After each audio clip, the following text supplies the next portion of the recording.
TV.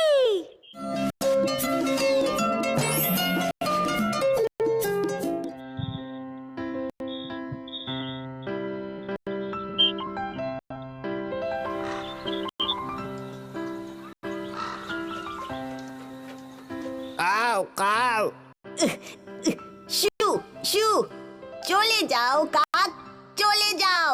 Cow cow উড়ে চলে যাও কাক, আমি তোমাকে পছন্দ করি না।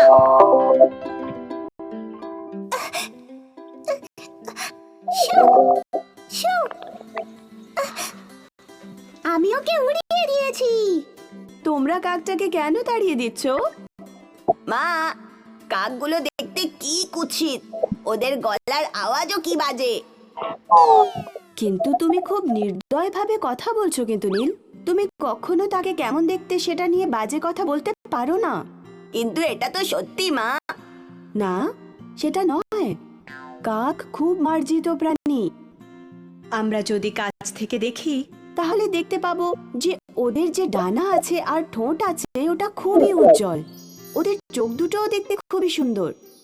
মা, আমি কালকে রাস্তায় দেখলাম কিছু কাক আবর্জনা খাচ্ছিল। কত নোংরা ছিল। কিন্তু বাচ্চারা, কাক এমনই হয় কিন্তু।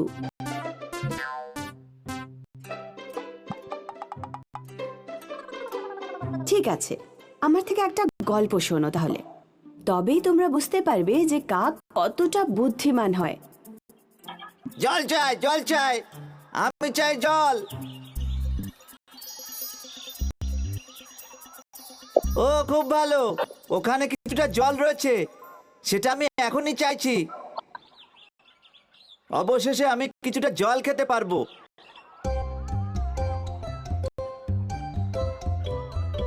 ও না, প্রথমে তো আমি কোথাও জল খুঁজেই পাচ্ছিলাম না। এখানে পেলাম কিন্তু আমি জল পর্যন্ত পৌঁছাতে পারছি না। আমি খুবই দুঃখিত। আমি যদি তাড়াতাড়ি জল খেতে না পারি আমি খুবই দুর্বল অনুভব করব।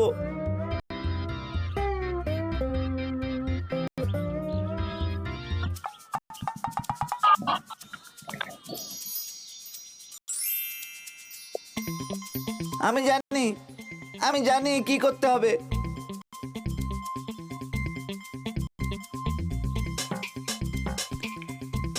আহা, এটা কাজ করছে। এবার আমার আরো নুড়ি লাগবে।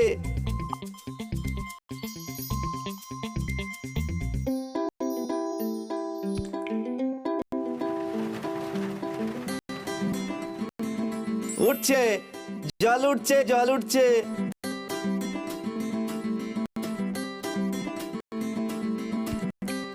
জল উঠছে, আরো কিছু লাগবে।